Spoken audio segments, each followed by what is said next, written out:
Assalamualaikum warahmatullahi wabarakatuh. Alhamdulillahilladzi amarna an nusliha ma'ishatana linaila as-sa'adati wa ridha wa naquma bil wajibati fi ibadatihi wa taqwa. Ashhadu an la ilaha illallah wahdahu la syarika lah wa ashhadu anna Muhammadan abduhu wa rasuluhu amma ba'd. Faqad qala Allah ta'ala fi kitabihil karim, a'udzu billahi minasy syaithanir rajim. Bismillahirrahmanirrahim. Wal yakhsha alladziina law taraku min khalfihim dhurriyyatan du'afa khafu 'alaihim falyattaqullaha wa yaqulu qawlan sadida. Shadaqallahul azim. Allahumma hamdana bil Qur'an. Yang saya hormati Ketua Yayasan Baik Quran Tafkir, Ustazah Dr. Nur Hikmah, Kepala Sekolah MTS Aliyah, Ustazah Nur Isnai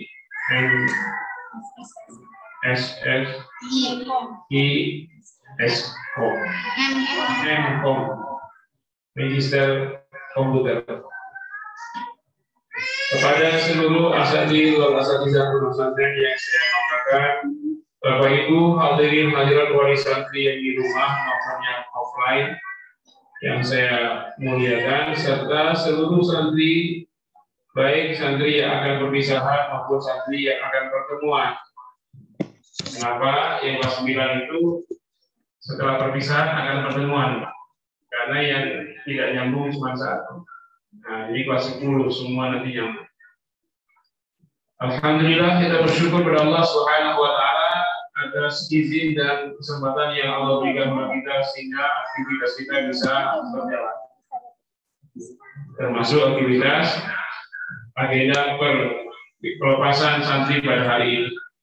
Salawat dan salam semoga kalimah surah dengan tercinta Nabi Muhammad sallallahu alaihi wasallam yang telah memberikan kita contoh yang sangat sempurna dalam kebaikan setiap aspek kehidupan.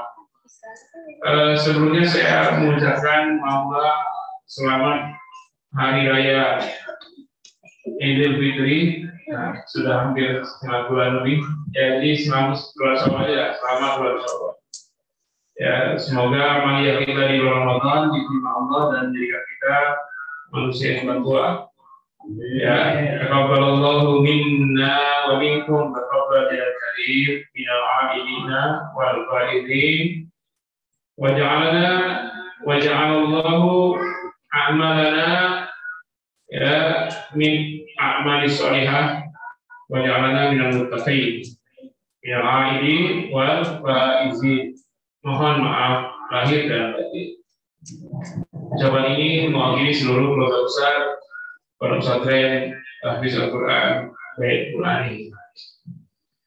Kemudian yang kedua, kami mewakili seluruh komponen Al-Qurani dari yayasan sampai seluruh karyawan ya mengucapkan terima kasih sebesar-besarnya kepada Bapak Ibu yang telah memberi kepercayaan agar anak-anaknya kami didik ya. Dan sekarang kami pun akan mengembalikan kepada Bapak Ibu melepaskannya, dan semoga sejak awal Bapak Ibu mendidirkan sampai sekarang terlihat perbedaan. Tentu saja perbedaannya menjadi anak-anak yang lebih baik, anak yang soleh. Ya, seiring bertambahnya usia, bertambahnya pengetahuan, yang mudah-mudahan anak kita ini betul-betul anak-anak yang sangat bisa dibanggakan pada kehidupan mereka. Jadi mewakili seluruh komponen Al-Qurani, saya juga melepaskan kembali agar dilanjutkan studinya ya oleh Bapak sekalian. Kalau yang kelas 12 silahkan dicarikan tempat kuliahnya yang baik. Ya, kita sudah berupaya Pak ya dari Pondok Pesantren mengupayakan agar mereka bisa lulus dan menyambung kuliah di Timur Tengah atau di perguruan tinggi ternama di perguruan tinggi dalam negeri. Tentu saja terkait dengan basicnya yaitu makanya sampai kita tidak ada yang kita ajak untuk mendaftar di Google Tinggi mengambil jurusan fisika nuklir karena basicnya Al-Quran Karim. Dan oh ya, sebelum saya lanjut barangkali mungkin itu ada yang bertanya, ini sudah saya jelaskan juga. Ada banyak pengajian, saya pakai sepatu di sini bukan sengaja menistakan masjid, bukan. Memang saya karena kendala.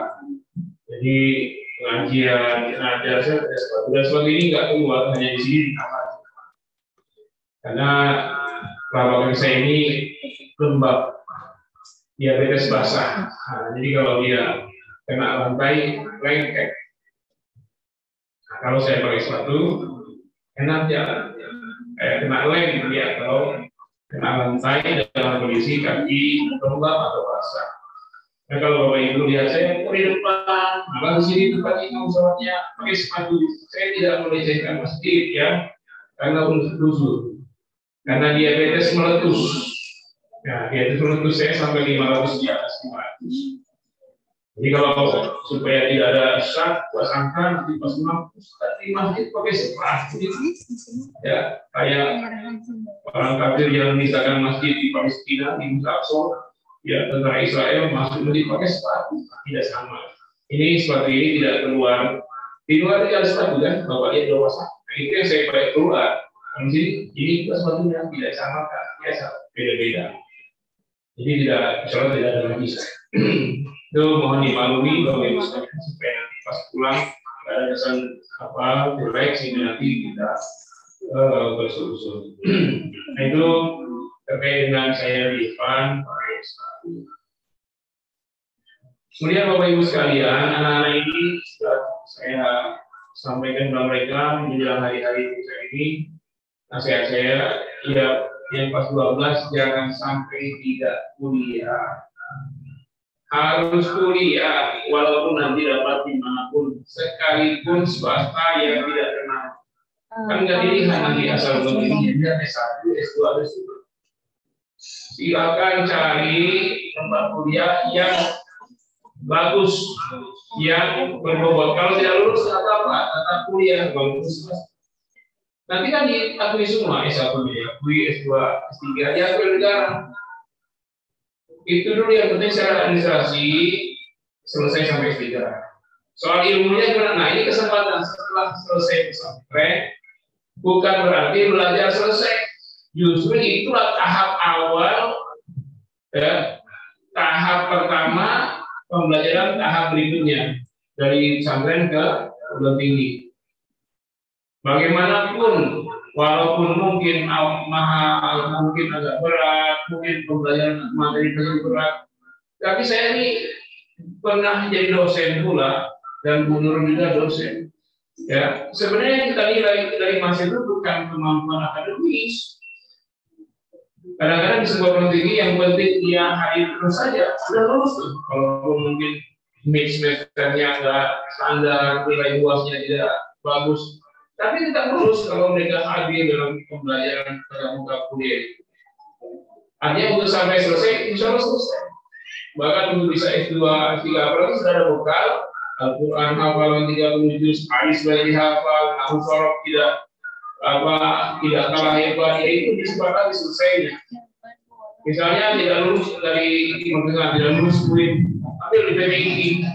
PTIG kan yang berat cuma setoran hafalan. Untuk S1-nya 4 juz kalau di tarbiyah.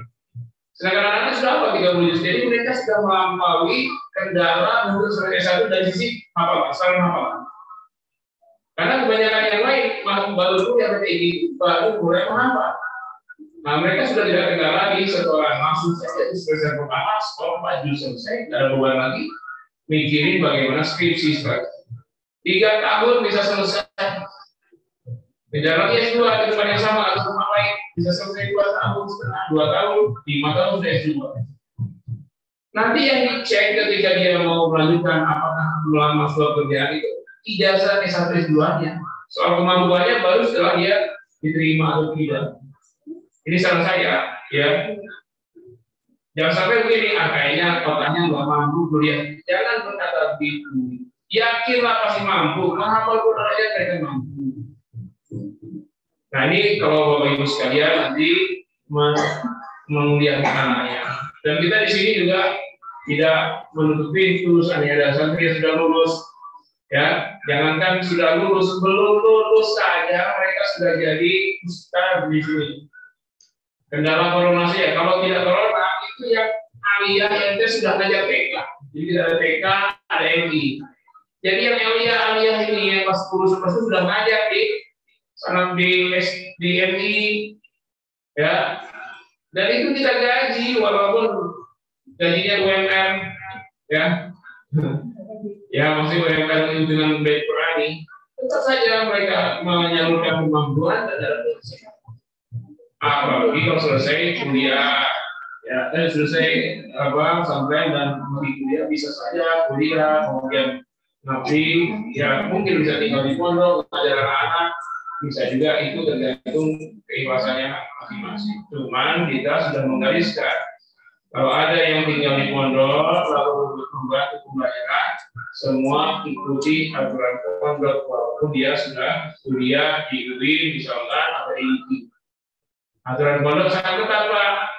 Ya, makanya bapak yang mengenai ibu yang perempuan ini selamat sampai sekarang. 6 tahun di pondok selamat kan? Ada yang dilecehkan? Ada. Yang dikirimin surat nama Satria ini nggak ada. Apalagi sekarang tidak isu pada kiai pondok melecehkan santri perempuan. Baru tadi pagi beritanya ya di TV One. Nah itu berapa banyak coba korban-korban yang sebelumnya tinggal itu santri sampai lahir anak 2 itu kan kejadian yang itu tidak ya kita sudah tutup kemudian itu bisa tutup rapat-rapat tidak ya sekarang kemampuan kita usaha maksimal tidak akan ada santri yang akan seperti itu dilecehkan. Pacaran aja nggak ada pacaran di bulan ini karena kita sudah protek sedemikian rupa. Pertama kita protek dengan akidah yang sahih. Di awal sampai ini diajar akidah yang kuat sehingga cinta kepada Allah tidak boleh dikalahkan dengan cinta syahwat nafsu. Ya, memang kita ada ghariza, ada insting, ghariza itu menau, ya ada kesukaan dengan lawan jenis ada. Tapi itu yang memicunya adalah faktor luar sehingga bisa dikendalikan dengan cara apa? Faktor luar lingkungan itu yang kita bentuk sedemikian rupa, ya dengan segala pengawasannya sampai-sampai ya setelah tiap hari diajari Quran di subuh saya Pak. Jadi setiap subuh anak-anak ini dari Senin sampai Jumat saya ngajari mereka tafsir Al-Quran. Itu penguatannya bukan hanya kepada tafsir Quran tapi lebih kepada penguatan akidah. Menjaga akidah santri ya habis subuh Senin ya 2 ayat setengah halaman saya jelaskan, saya terjemahkan kata-kata, saya terjemahkan tafsirnya apa, lalu mereka hafalkan. Itu setiap hari selama 6 tahun ini. Itu untuk menguatkan akidah karena sumber pertama sebelum yang lain adalah Al-Quran. Kemudian ada mata kuliah khusus pada salat tahajud sama setelah asar yaitu hadis. Ya, belajarkan hadis oleh para santri sendiri kalau sudah tahajud, kalau pada asar oleh Ustaz Barak. Ya, Ahmad Hadiri Batu Barak. Ya, semangat dengan Ustaz Abu Somad Batu Barak. Itu setiap hari. Yang kedua, kita memprotek anak-anak ini selama 6 tahun sehingga Bapak Ibu dapatkan anaknya sekarang utuh, yang perempuan utuh, bahkan bertambah besar, bertambah tinggi, bertambah cantik, tidak ada ya melecehkannya. Yang laki-laki kecil turun-turun sekarang udah gede badannya, tidak ada ya mengkhianati santriwatinya. Sampai sekarang Bapak lihat utuh seperti itu karena memang kita jaga betul. Setiap hari kita jaga sampai tidurnya santri pun dijaga oleh security. Security-nya 5 Pak. Security yang memang sudah ditambah yang non security kami bantu-bantu juga auto. Ya, tambah lagi tim kurang 5 itu ada berapa? Hanya itu 7.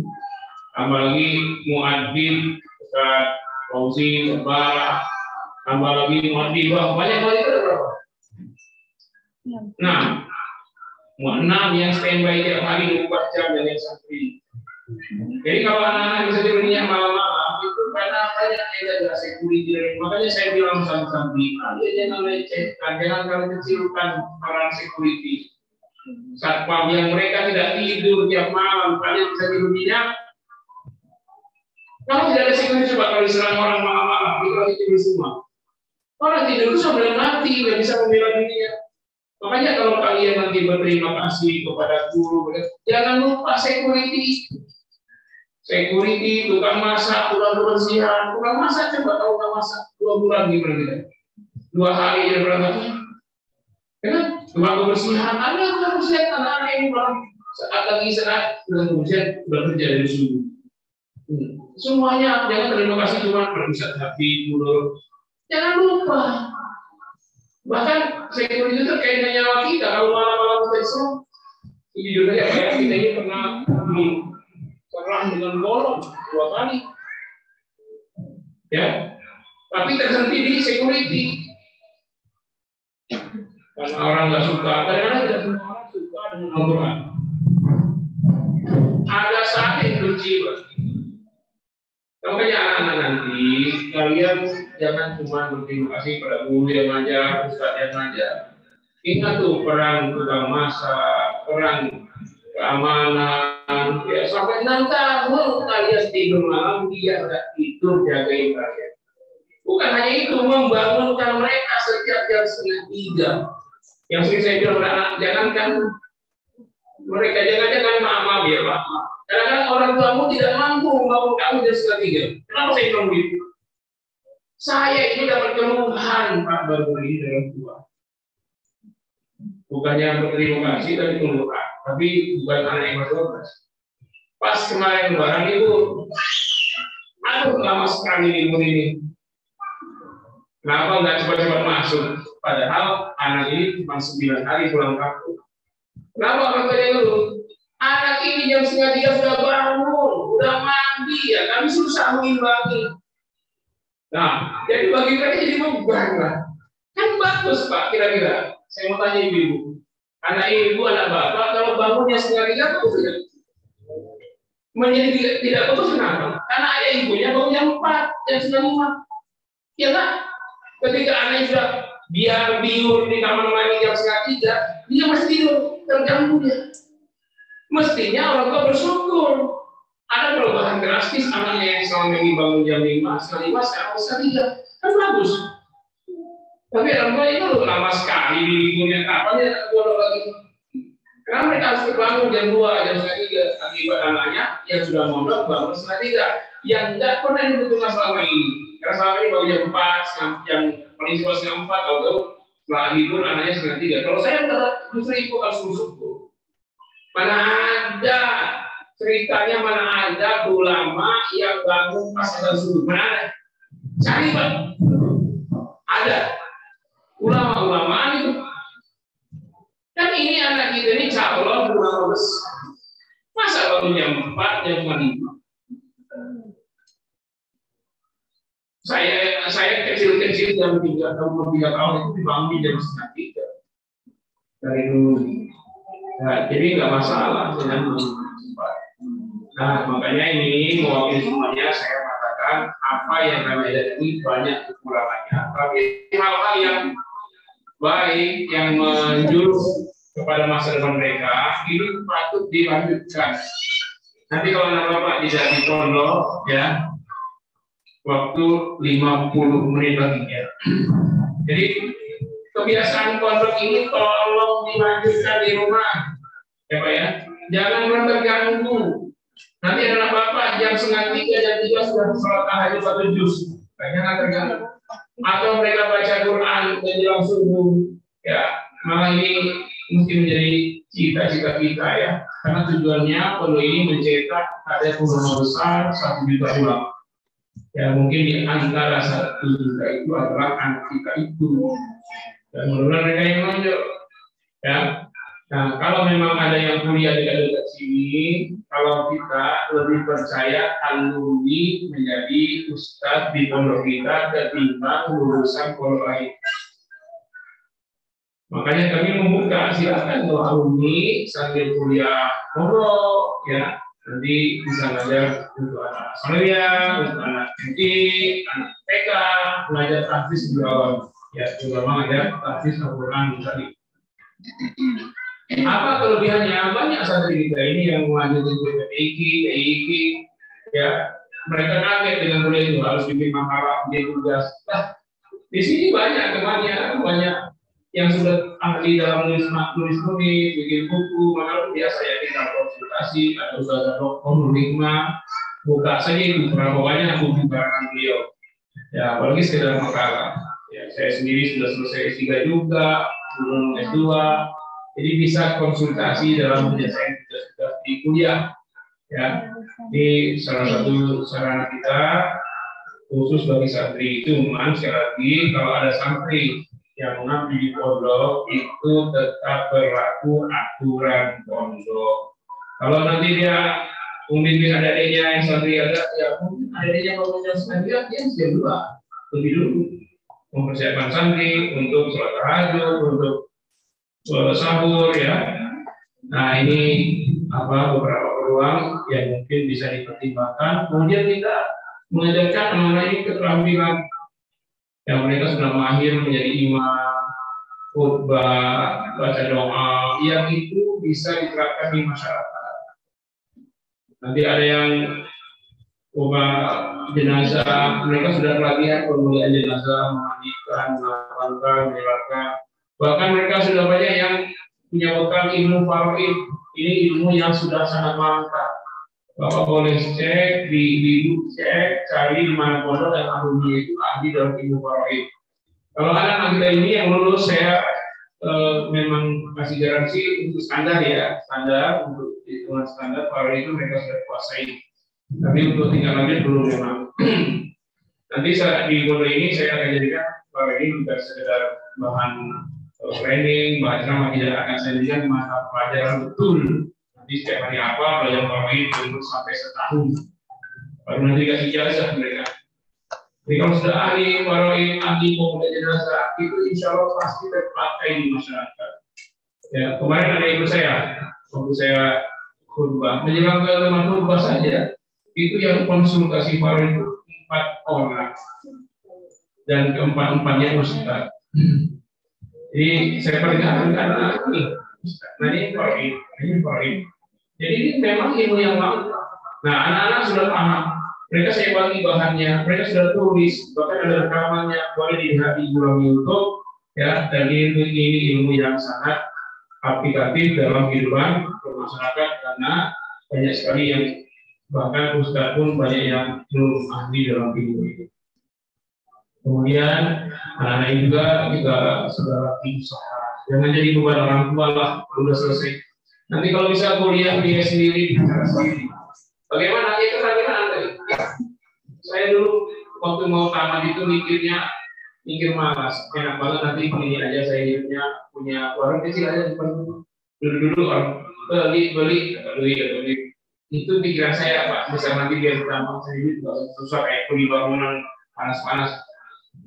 Ternyata setelah saya lihat, enggak seperti itu. Orang bikin warungnya aja bikin bisa 10 juta, belum lagi alat-alatnya, rak-raknya, baru bahannya dijual, itu butuh modal puluhan juta. Bisa, ya. Jadi itu hayalan saja yang sampai-sampai dapat duit. Nah, saya bilang, ini ada bekal yang sudah ada pada kami. Apa? Itu hafalan 30 juz itu minimal ngajar Al-Quran, nggak usah jadi kuli. Pasti Allah kasih rezeki. Jagalah al-wahyu Allah, jagalah Al-Quran, Allah pasti jaga kalian di dunia. Apalagi di akhirat nanti. Hanya mereka ini sudah tampil, kita sudah utus nih yang dipanggil ini semua ini. Ya, udah tugas sudah nih Pak, pas Ramadan kemarin ini cara aja. Karena kita baru berani anak-anak tua ini hamil 1 bulan Ramadan. Baru saya umumkan masjid-masjid yang mau cari imam untuk silakan selesai. Hanya beberapa masjid yang respon 10 masjid, tapi bukan full. Yang full 30 hari hanya 1 masjid. Ada yang tiap Selasa, yang tidak ada yang sebulan 6 kali. Itu saya baru mempromosikannya habis 1 dari Ramadan karena awalnya takut masih pandemi.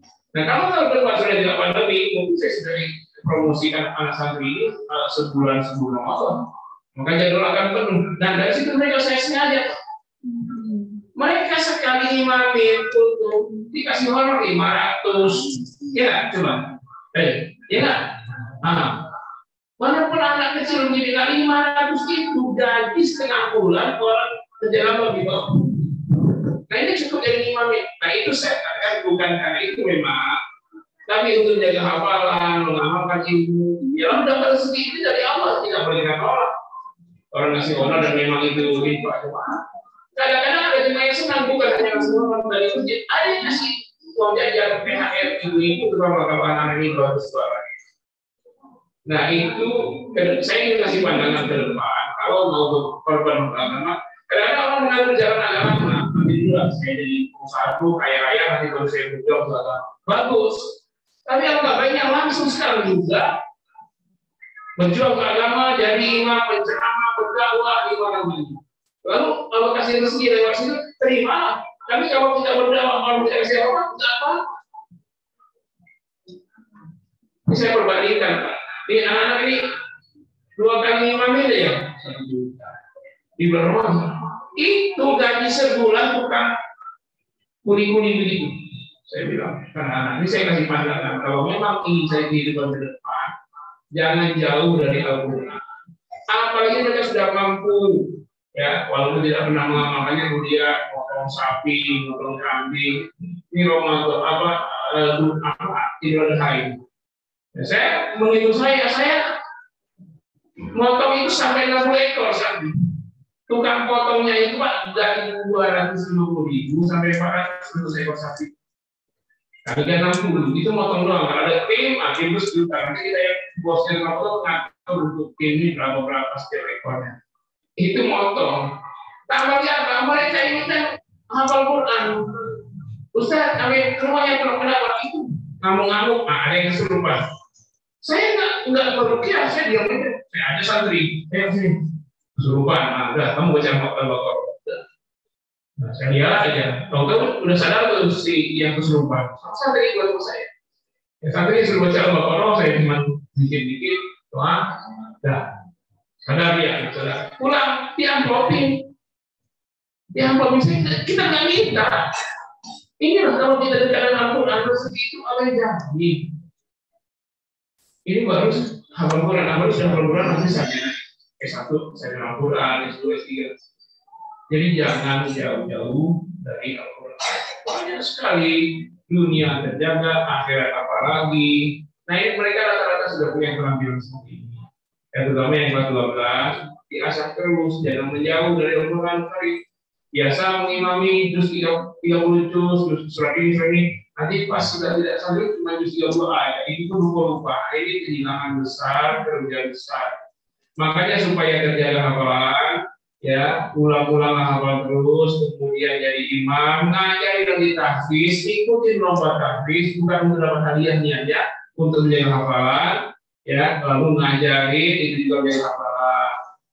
Ya anak sekalian, jadi ini yang saya sampaikan. Jadi untuk masa depan tetaplah bersama Al-Quran. Masa depannya apa? Dunia, masa depan akhirat. Ya. Kemudian kepada Bapak sekalian, insya Allah nih kita akan lepaskan anak-anak sekarang. Ya tolong dijaga.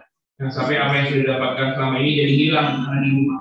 Jadi jaga, hafalan jaga, kemampuannya, termasuk kemampuan baca kitab. Mereka sudah mampu nih Pak. Walaupun di pondok untuk speakingnya hanya ketiga bagian aja saya sekali disampaikan. Tapi sebenarnya mereka sudah bisa kalau bicara bahasa Arab dengan orang luar walaupun tidak bisa membalasnya, tapi mahal misalnya itu. Nah, tapi nanti kalau diasah terus, insya Allah akan bisa berbicara bahasa Arab di depanmu.